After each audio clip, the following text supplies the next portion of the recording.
જો રકમને બરાબર ધ્યાનથી વાંચવાની, જે શબ્દ તમને અગત્યનો લાગે ત્યાં પેન્સિલથી અંડરલાઇન કરી દેવાનું અને ખાસ કરીને તારીખ પર અંડરલાઇન કરી દેવાનું. પછી આપણે શરૂઆત કરવાની. શ્રી અમિતાભ પાસે તારીખ 1/4/2017 રોજ 50 ઓકે 50,000ની દાર્શનિક કિંમતની કે જેની ચોપડે કિંમત 41,400 છે તેવી ગુજરાત સરકારની 6% જામીનગીરીઓ હતી. લખ્યું છે હતી મતલબ શરૂઆતનો સ્ટોક હતો. આ જામીનગીરી પર વ્યાજ તારીખ 30મી જૂન અને 31મી ડિસેમ્બરના રોજ ચૂકવાય છે. 31/3/2018ના રોજ પૂરા થતા વર્ષ માટે નીચેના મુજબના વ્યવહારો થયા. આ 4 તારીખો તો આપેલી જ છે. ત્યાર પછી ખરીદ વેચાણના વ્યવહાર, દરેક વ્યવહારમાં 1/2% લેખે એટલે 0.5 કરી દેવાના દલાલી ચૂકવવામાં આવેલ છે. સ્ટોકનું મૂલ્યાંકન ફીફો પદ્ધતિ, પ્રથમ આવે ને પ્રથમ જાય, ફર્સ્ટ ઇન ફર્સ્ટ આઉટ મુજબ કરવામાં આવે છે. એટલે આપણે જે કરીએ છીએ એ જ રીતે. હવે હું તારીખ લખું છું. તારીખ તમે પહેલાં તો છે ને બધામાં મહિના પ્રમાણે 12 ભાગ પાડી દો, તારીખ ગોઠવાઈ જશે.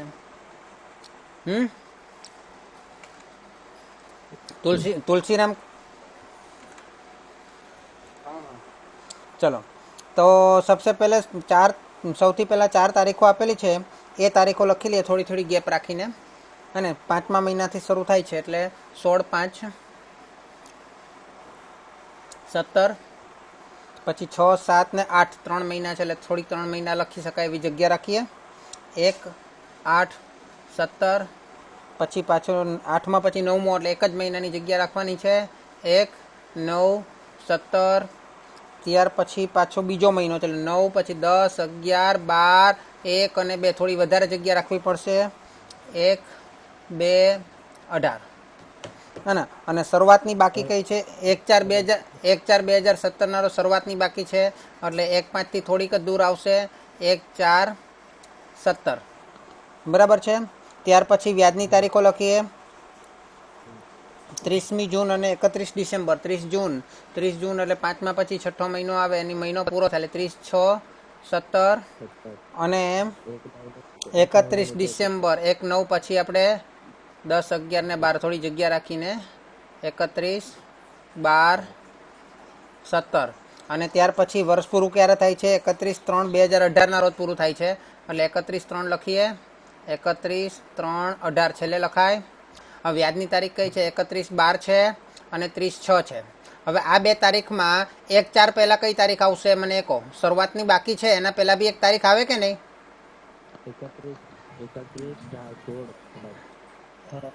31/4 પહેલા 31/12/16 આવે ને? વ્યાજની કઈ તારીખ આવે એ લખવાની. આપણે બીજી કઈ નહીં લખવાની, વ્યાજની જ લખવાની. બરાબર છે. તો વ્યાજની તારીખ 31/12/16 થી શરૂ થાય છે. હવે આપણે ગણતરી કરીએ તો સૌથી પહેલી તારીખ 31/12/16 એ તો આપણા વર્ષની તારીખ નથી. 1/4/17ની વાત કરીએ તો 1/4/17ની વાત કરીએ તો શું થશે? 1/4/17 એ શું કર્યું છે? શરૂઆતની બાકી છે, શરૂની બાકી હે ને. 50,000ની દાર્શનિક કિંમત હતી.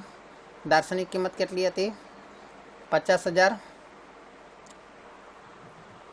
કે જેની ચોપડે કિંમત કેટલી હતી? 51,400. અને આ બે વસ્તુ એટલે ચડેલ વ્યાજ પણ હોય. બરાબર. તો ચડેલ વ્યાજ કેટલું? ચડેલ વ્યાજ કઈ રીતે ગણાશે? તો કે દાર્શનિક કિંમત જે હોય, કેટલા ટકાની લોન છે? 6% જામીનગીરીઓ છે. કેટલા મહિના? છેલ્લે ક્યારે વ્યાજ ગણાયું હતું? 31/12 એટલે પહેલો મહિનો, બીજો મહિનો, ત્રીજો મહિનો એટલે 3 મહિનાનું ચડેલ વ્યાજ થશે એટલે ગુણ્યા 3/12 કેટલા થશે?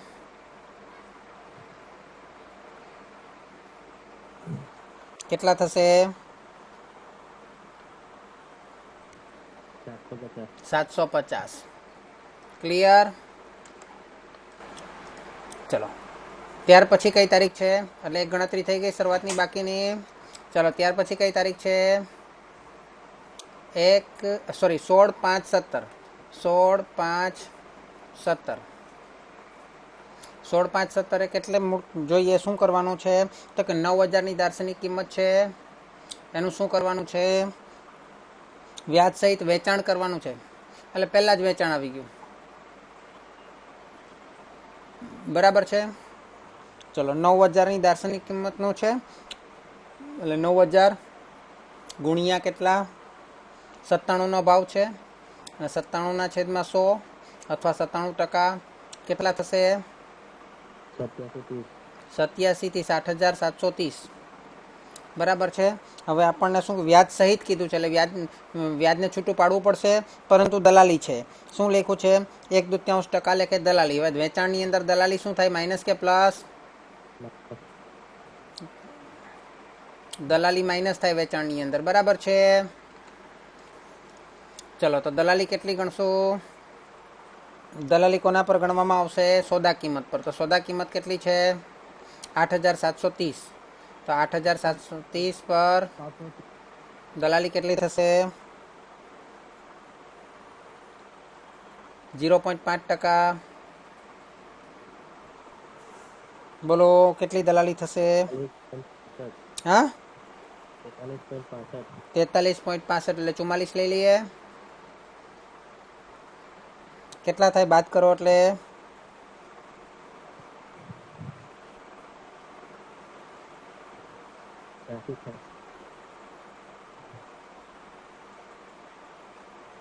કેટલા થશે? ના કંઈક ભૂલ છે. 86 બરાબર છે. હવે એમાંથી વ્યાજ છૂટું પાડવું પડશે. વ્યાજ કેટલું છે તો કે 9,000નું 6% લેખે ગુણ્યા કેટલા મહિનાનું ગણશો? છેલ્લે ક્યારે વ્યાજ ગણાયું હતું? 31/12. તો કેટલા મહિના થશે ભાઈ? 12મો ગણાઈ ગયો છે એટલે પહેલો, બીજો, ત્રીજો, ચોથો, પાંચમો અને 16 તારીખ છે. જો ધ્યાન આપજો, 5મો અને 16 તારીખ છે એટલે બીજા અડધો મહિનો ગણાય એટલે 5.5 મહિના ગણાશે. કેટલા મહિના થશે? 5.5 મહિનાનું, બરાબર છે. તો 5.5 મહિના, હા 5.5/12 બરાબર. 5મો મહિનો છે ને. ઓકે. તો પહેલો, બીજો, ત્રીજો, ચોથો, 5મો અને 5.5મો. પહેલો આખો, બીજો આખો, ત્રીજો નહીં 5મો નહીં 4.5 મહિના ગણાશે. કે 5મો મહિનો આખો પૂરો નથી થયો ને, 4 મહિના પૂરા થયા. કેટલા મહિના પૂરા થયા? 4 મહિના અને 5મા મહિનાનો અડધો મહિનો એટલે 4.5 મહિનાનું વ્યાજ ગણાશે. તો 4.5 મહિનાનું વ્યાજ કેટલું થશે? 4.5 મહિનાનું વ્યાજ કેટલું થશે?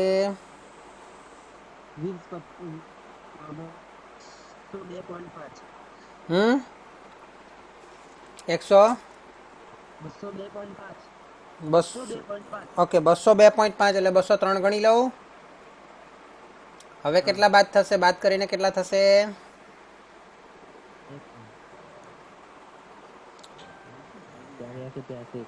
84.83.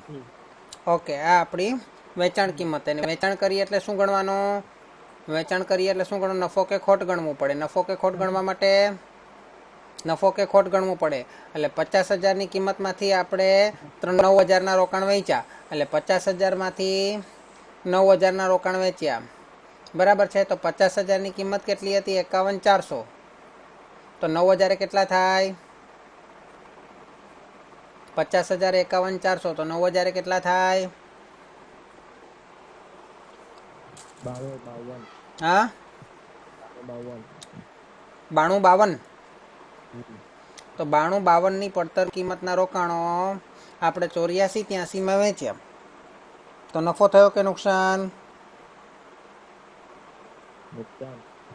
નુકસાન. કેટલું નુકસાન? 769. નુકસાન કેટલું આવ્યું? 769. ઓકે. ચલો ત્યાર પછીની ગણતરી કરીએ. કઈ તારીખ છે? સોરી બોલો. હા બોલો.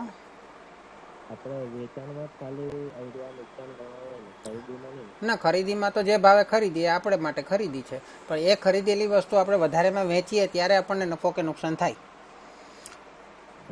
ઓકે. ચલો હવે કઈ તારીખ છે? 30/6 છે ને. 30/6/17 રોજ આપણે મળેલ વ્યાજ ગણવું પડશે ને. કેટલા થશે મળેલ વ્યાજ? તો કે આપણે હાલમાં રોકાણો કેટલા છે આપણી પાસે? 50,000માંથી 9 ના ગયા એટલે 41,000ના રોકાણો છે. ગુણ્યા કેટલા ટકા લેખે? 6% લેખે. કેટલા મહિનાનું વ્યાજ ગણાશે? 6 મહિનાનું ગણાશે. કારણ કે 31/12 થી 30/6 કેટલા મહિના થાય? 6 મહિના થાય. કેટલું થશે વ્યાજ? 12/30 એટલે 1,230. ઓકે, ચલો ત્યાર પછી વેચાણનું કામ પૂરું થયું. ત્યાર પછી વ્યાજનું કામ 1/8/2017. 1/8/2017 શું કરવાનું છે? 14,000ના રોકાણો 99ના ભાવે. 14,000ના રોકાણો 99ના ભાવે વ્યાજ સહિત ખરીદી કેટલા થશે? 13,860. વ્યાજ સહિત ખરીદી છે, પણ ખરીદીને પહેલા ખરીદીની વાત પછી કરીએ આપણે, વ્યાજની વાત પછી કરીએ. પહેલાં દલાલી. દલાલી પ્લસ થશે કે માઇનસ? પ્લસ દલાલી. બોલો દલાલી કેટલી? ખરીદીમાં પ્લસ થાય. ખરીદીમાં પ્લસ થાય. પ્લસ દલાલી કેટલી થશે? 13,860 ગુણ્યા 0.5%.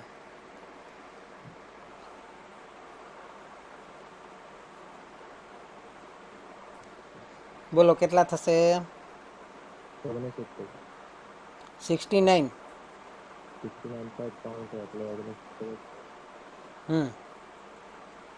69. ચલો બાદ પ્લસ કરો જોઈએ.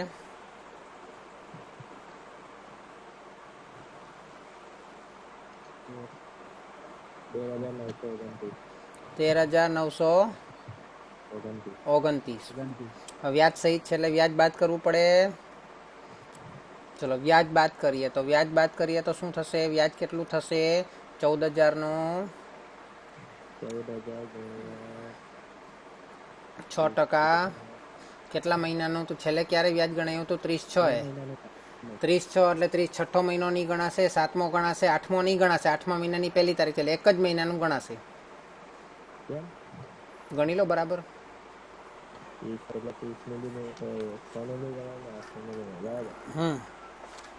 ચલો કે એક મહિનાનું કેટલું વ્યાજ થશે?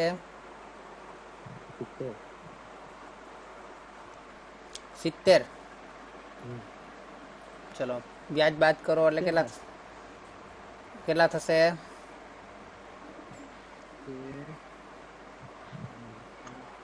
13,859. ઓકે, ચલો ત્યાર પછી કઈ તારીખ છે? 1/9/2017.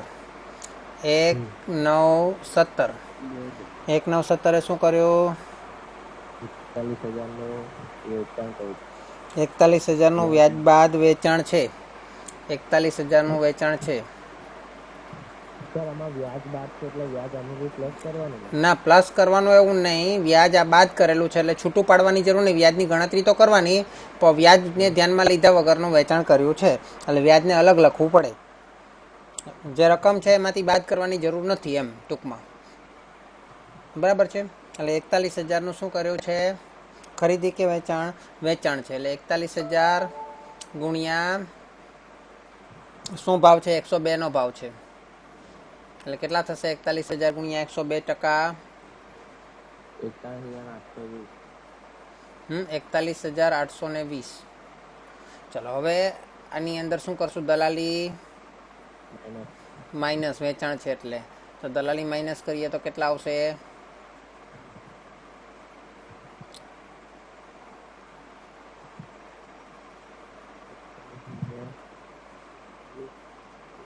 દલાલી કેટલી આવશે?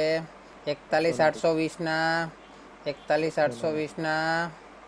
0.5%. કેટલા થશે? 209. 209 આપણે બાદ કરીએ તો 41,611 બરાબર. હવે આજ આપણી વેચાણ કિંમત મળી ગઈ. જો વ્યાજ સહિત હોતે તો હજુ વ્યાજ બાદ કરતે ત્યારે વેચાણ કિંમત મળતે, વ્યાજ બાદ હોય તો આજ આપણને વેચાણ કિંમત મળી ગઈ. પરંતુ હજુ વ્યાજ તો ગણવાનું જ પાછું, એવું નહીં કે વ્યાજ નહીં ગણવાનું. વ્યાજ બરાબર તો કે 41,000 ગણવાનું ખરું પણ બાદ નહીં કરવાનું એમ, ગુણ્યા 41,000 ગુણ્યા 6%, કેટલા મહિનાનું ગણવાનું? કઈ તારીખ છે? 1/9/2017, એટલે 2 મહિનાનું. 9મો મહિનો છે ને, 2 મહિનાનું. 7મો અને 8મો 2 મહિનાનું. 2/12 કેટલા થશે?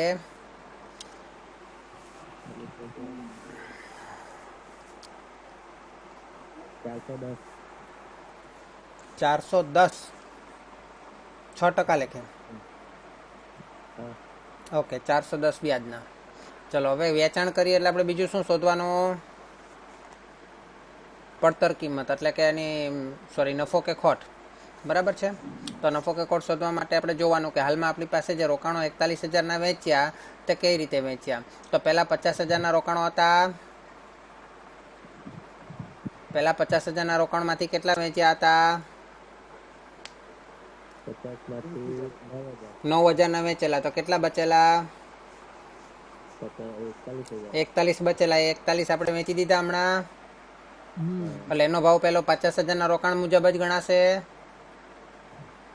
એટલે 50,000 કેટલા હતા? 51,400. બરાબર છે. તો 41,000 કેટલા?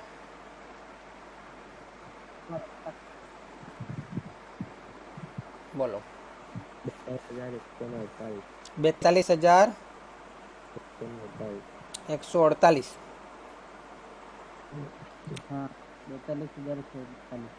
42,148ના રોકાણો આપણે કેટલામાં વેચ્યા? 41,611માં. તો નફો થયો કે ખોટ? ખોટ ગઈ. ખોટ કેટલી ખોટ ગઈ? 42,148 માઇનસ 41,611, 537. ખોટ જાય તો નફા નુકસાન ખાતે, ખોટ જાય તો નફા નુકસાન ખાતે ઉધાર અને રોકાણ ખાતે જમા.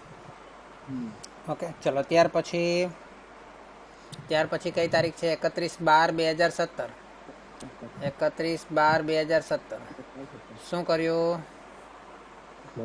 ખરીદી 25,000ની. અરે મળેલ વ્યાજ. તો અત્યાર સુધીમાં આપણી પાસે રોકાણો કેટલા છે? તો પહેલા શરૂઆતમાં 50,000 તો 50 પૂરા વેચાઈ ગયા કે નહીં? પહેલા 50,000 શરૂઆતમાં હતા, એમાંથી પૂરેપૂરા 50 વેચાઈ ગયા. પહેલા 9,000 વેચાય, હમણાં 41, એટલે પૂરેપૂરા 50 વેચાઈ ગયા. એ ઉપરાંત બીજી 41,000ની ખરીદી કરેલી હતી. નહીં 41 નહીં, 14,000ની. 14,000ની ખરીદી કરેલી ને. તો આપણી પાસે હાલમાં રોકાણો કેટલા હશે? 14,000ના હશે.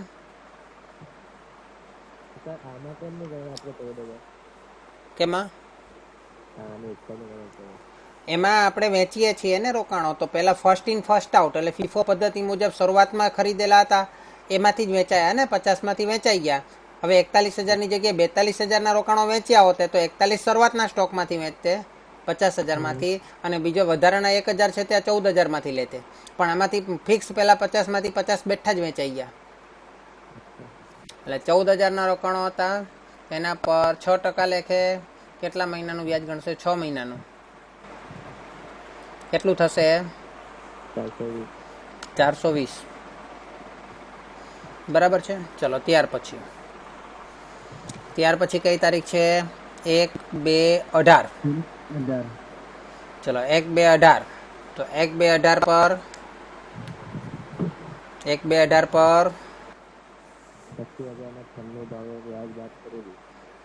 25,000ના રોકાણો. 25,000ના રોકાણો 96ના ભાવે વ્યાજ બાદ ખરીદી કેટલા થશે? 24,000. વ્યાજ બાદ કીધું છે એટલે વ્યાજને છૂટું પાડવાની જરૂર નથી.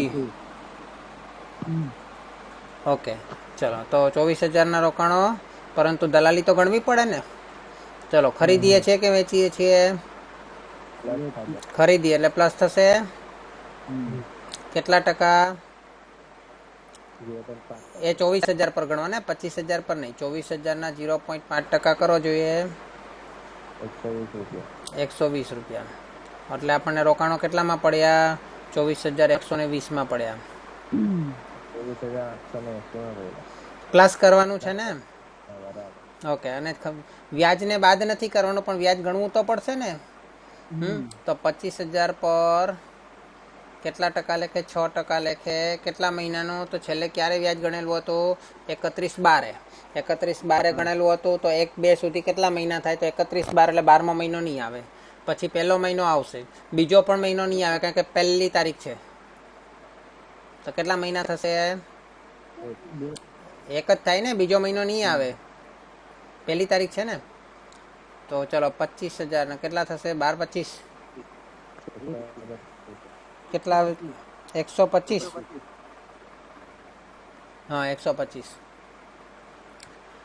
ચલો ત્યાર પછી વ્યાજ પણ ગણાઈ ગયું. હવે કઈ તારીખ છે? તો વર્ષ પૂરું થયું એની તારીખ. વર્ષ પૂરું થયું એની તારીખ હોય એટલે આપણે મુખ્ય 2 વસ્તુ ગણવી પડે. એક તો છેવટની બાકી અને બીજું છેવટની બાકી પર ચડેલ વ્યાજ. છેવટની બાકી પર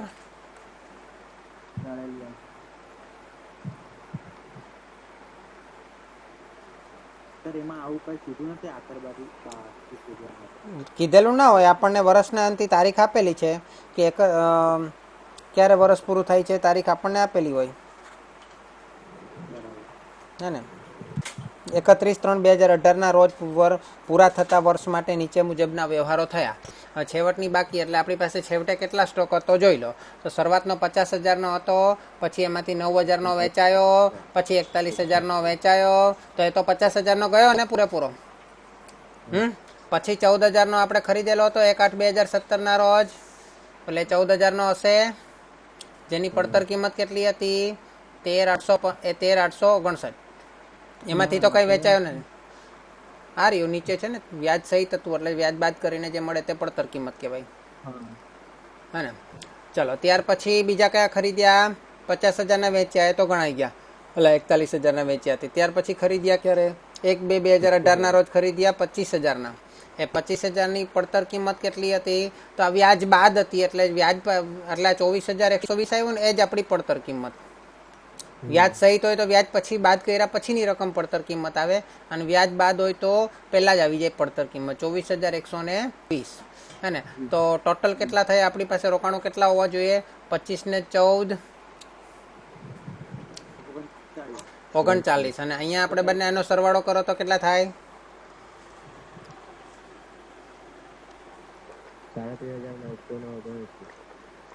979. ઓકે, બરાબર છે સર. બરાબર છે. તો આ આપણી છેવટની બાકી આવી ગઈ બેઠી ફીફો પદ્ધતિ મુજબ. હવે ચડેલ વ્યાજ. ચડેલ વ્યાજ આપણે 39,000 પર ગણવાનું. 39,000 પર છેલ્લે ક્યારે વ્યાજ ગણાયું હતું? 6% લેખે 31/3/2031/12 ગણાયેલું હતું. એટલે 12મો મહિનો નહીં ગણાશે, પહેલો ગણાશે, બીજો ગણાશે, ત્રીજો પણ ગણાશે. એટલે ગુણ્યા 3/12 કેટલું વ્યાજ થશે? ચડેલ વ્યાજ 585.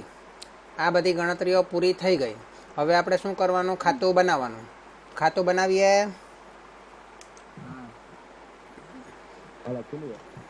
પછી સાથે લખજો. સર એટલે આખર બાકીમાં આખરની ખરીદી. ચલો રોકાણોનું ખાતું.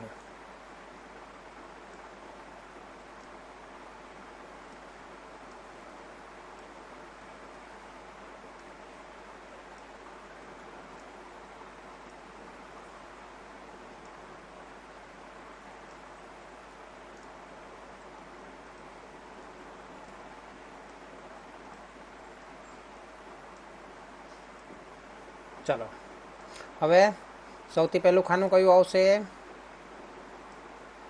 સૌથી પહેલું ખાનું કયું આવશે? તારીખ, વિગત, દાર્શનિક કિંમત, વ્યાજ, પડતર કિંમત, તારીખ, વિગત, દાર્શનિક કિંમત, વ્યાજ, પડતર કિંમત.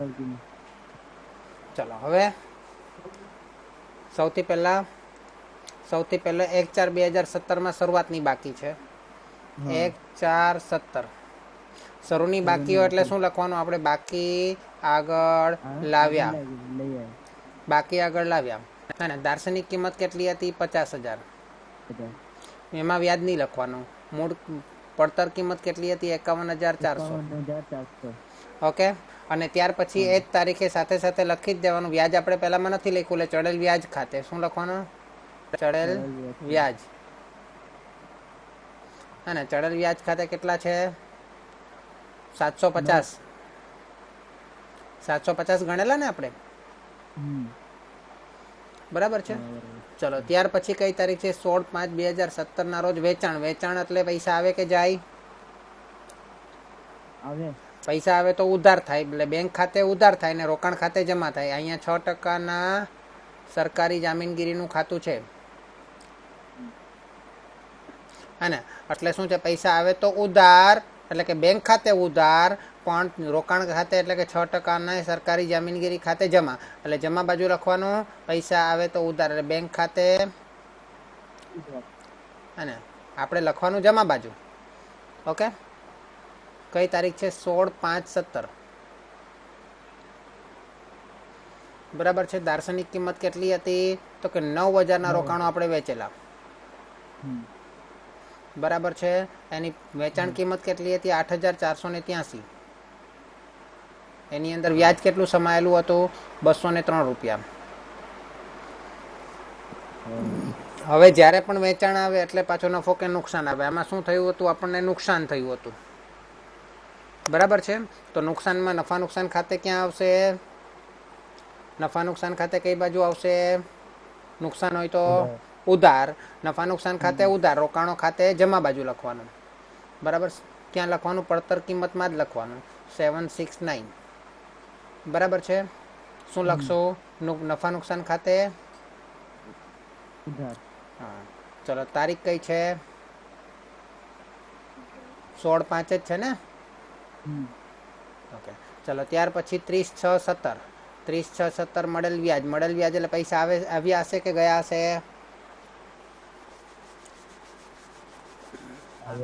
આવે તો ઉધાર. એટલે પૈસા આવે તો ઉધાર, એટલે બેંક ખાતે ઉધાર, રોકાણો ખાતે જમા, એટલે વ્યાજ ખાતે જમા. બેંક ખાતે ઉધાર, વ્યાજ ખાતે જમા. કેટલા રૂપિયા? 1230 રૂપિયા. વ્યાજના ખાતામાં લખવાનું, કારણ કે વ્યાજની જ વાત છે. અને કઈ તારીખ છે? 30/6/17. બરાબર છે. ચલો ત્યાર પછી 1/8/17. 1/8/17 એ શું કર્યું? 14,000 શું કર્યું? દલાલી પ્લસ કરેલી છે, એટલે દલાલી પ્લસ કરેલી ખરીદી હશે ને? 14,000 ખરીદી. ખરીદીમાં શું થાય? પૈસા આવે કે જાય? જાય. પૈસા જાય તો જમા, એટલે બેંક ખાતે જમા, રોકાણો ખાતે ઉધાર. રોકાણો ખાતાની ઉધાર બાજુ બેંક ખાતે. બરાબર છે. કેટલા રૂપિયાના રોકાણો હતા? 14,000 ખરીદ્યા. 14,000 ખરીદ્યા. શું આની પડતર કિંમત હતી? 13,859. એમાં વ્યાજ હતું તો વ્યાજ સમાયેલું હતું 70 રૂપિયા વ્યાજ સમાયેલું હતું. તારીખ કઈ હતી? 1/8/17. ચલો ત્યાર પછી 1/9/17 શું કર્યું? 41,000 રોકાણો વેચ્યા. વેચ્યા એટલે પૈસા આવે કે જાય? વેચાણ આવે. બેંક ખાતે ઉધાર, રોકાણો જાય એટલે રોકાણ ખાતે જમા.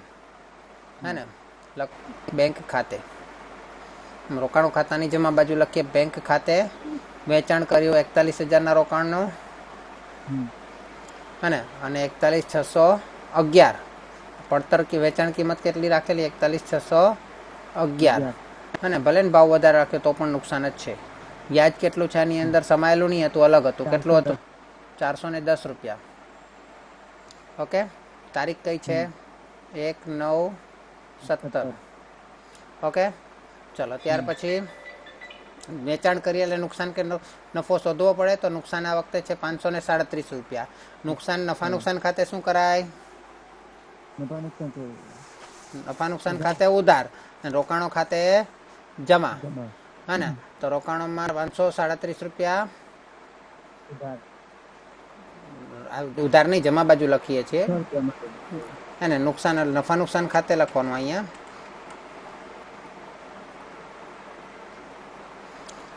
કઈ તારીખ છે? એ જ તારીખ જે વેચાણની તારીખ હોય તે જ તારીખ. ચલો ત્યાર પછી 31/12/2000 સોરી 1/2/2000 નહીં 31/12 છે ને અહીંયા 31/12/17 મળેલ વ્યાજ પૈસા મળે તો બેંક ખાતું શું થાય? બેંક ખાતે ઉધાર થાય. પૈસા આવે તો ઉધાર થાય, પણ રોકાણ ખાતે એટલે કે વ્યાજ ખાતે જમા થાય. કે બેંકમાં વ્યાજ ખાતે જમા થાય. વ્યાજ આપણો ફાયદો છે અને વ્યાજ ખાતે જમા 420 રૂપિયા. અને પણ બેંક ખાતે ઉધાર થશે. બેંક ખાતાની ઉધાર બાજુ લખશું. બરાબર છે? કેટલી રકમ? એટલે તારીખ કઈ છે? 31/12/17. આપણને કંઈ પણ પૈસા આવે, બરાબર છે, એટલે બેંક ખાતે ઉધાર કરશું, પરંતુ રોકાણ ખાતાની જમા બાજુ લખશું. અને રોકાણ ખાતામાં જમા બાજુ એટલે પૈસા કઈ રીતે આવે? કાં તો આપણે વેચાણ કરીએ રોકાણોનું ત્યારે પૈસા આવે, અને કાં તો આપણને બેંકમાં વ્યાજ જમા થાય ત્યારે પૈસા આવે. એ બધી વસ્તુ આપણે રોકાણ ખાનાની જમા બાજુ લખશું. અને પૈસા કઈ રીતે જાય? તો કે આપણે ખરીદી કરીએ તો પૈસા જાય. એટલે કોઈ પણ પ્રકારની ખરીદી હશે, હે ને, પણ ખરીદી હશે તો શું કરશું? ઉધાર કરશું. બરાબર છે? યાદ રાખશો તો પણ ચાલશે, સમજશો તો પણ ચાલશે. જવાબ તો આવી જ જશે. ત્યાર પછી 1/2/2018 શું કર્યું છે? 25,000ના રોકાણોની ખરીદી કરી છે. એટલે રોકાણ આવે તો ઉધાર, એટલે ઉધાર બાજુ આપણે લખશું, પણ બેંકમાંથી પૈસા જાય એટલે બેંક ખાતે લખીએ. અને કેટલાના રોકાણો હતા? 25,000ના રોકાણો હતા. કેટલામાં ખરીદ્યા? તે 24,120માં ખરીદ્યા. વ્યાજ કેટલું હતું એમાં? 125. 125 1/2/18. દલાલી આવી ગઈ ને, દલાલી પ્લસ થઈ ગઈ એટલે 24,120 લીધા, નહીં તો આપણે 24,000 લેતે. હે ને? ચલો ત્યાર પછી કઈ તારીખ છે? વ્યાજ ગણાઈ ગયું. છેવટની બાકી એટલે બાકી આગળ લઈ ગયા. કઈ તારીખે હતી? 31/3/18. બાકી આગળ લઈ ગયા. કયો ભાવ હતો? 39,000નો. હે ને? અને 37,979. બરાબર છે? ત્યાર પછી છેવટની બાકી પર ચડેલ વ્યાજ, અને એટલે પાછું લખવાનું 31/3/18. ચડેલ વ્યાજ કેટલું છે? 585.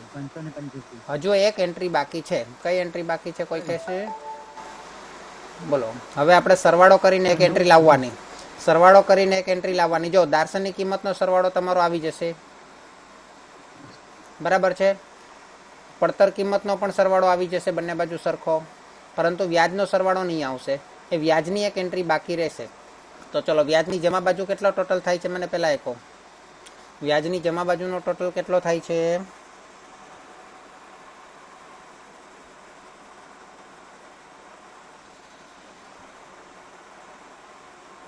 વ્યાજની જમા બાજુનો ટોટલ કેટલો થાય છે?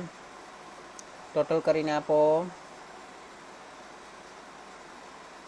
203. સરવાળો કરો. હા, એ વ્યાજનો સરવાળો કરવાનો છે. ખાલી વ્યાજનો સરવાળો 203 પ્લસ 1230 પ્લસ 410 પ્લસ 420 પ્લસ 585. કેટલા થયા? બોલો કેટલા થયા?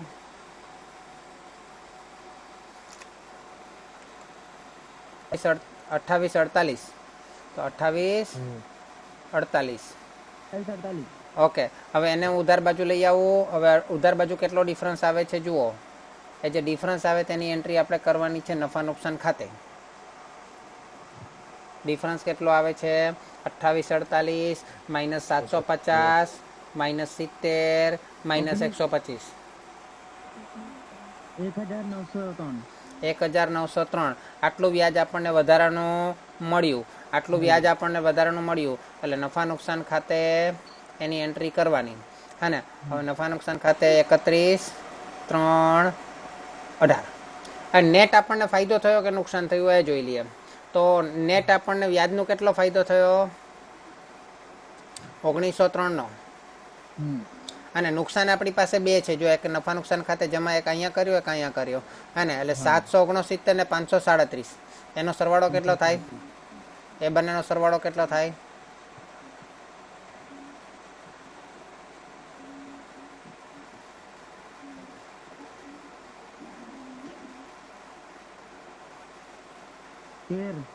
તેર 1306. હા, એટલે 1306. એટલે હવે તમે આની બાદબાકી કરો એટલે ખબર પડે કે નેટ ફાયદો થયો કે નુકસાન થયું. આ નુકસાન છે, આ ફાયદો છે.